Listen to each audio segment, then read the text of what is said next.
मालेगाव तालुक्यातील आमनवाडी ते जवळका या रस्त्यावर खड्डे पडल्यामुळे त्याची दुरावस्था झाली आहे।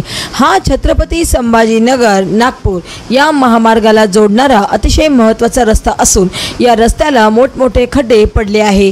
या रस्त्याची दुरावस्था झाल्याने अपघाताचे प्रमाणही वाढले आहे। आमनवाडी ते जवळका या रस्त्याची काही प्रमाणात डागडुजी झाली, परंतु या रस्त्याचे कित्येक वर्षापासून आतापर्यंत पूर्ण डांबरीकरण झालेले नाही। हा रस्ता पूर्ण का होत नाही, तसेच कामाला सुरुवात झाल्यानंतर 2 दिवसात तात्पुरते डागडुजीकरण करून सदरी रस्त्याचे काम बंद का केले जाते, असा सवाल संतप्त नागरिकांनी केला आहे।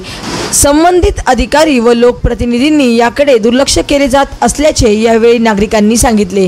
या रस्त्याने अनेक कामगार रात्री अपरात्री नोकरीत जातात, तसेच गावकऱ्यांना याच रस्त्याने इमर्जन्सीमध्ये दवाखाना गाठण्यासाठी तारेवरची कसरत करावी लागते। या रस्त्यावर हिंस्र प्राण्यांचाही वावर असतो आणि महत्त्वाचे म्हणजे या रस्त्यावर विजेची सोय नाही, त्यामुळे नागरिकांमध्ये भीतीचे वातावरण निर्माण झाले आहे।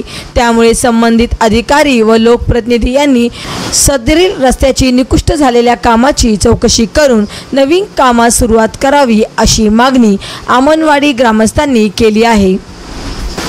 महाराष्ट्र वाईब न्यूज प्रतिनिधी शुभम ढवळे, मालेगाव तालुका वाशिम।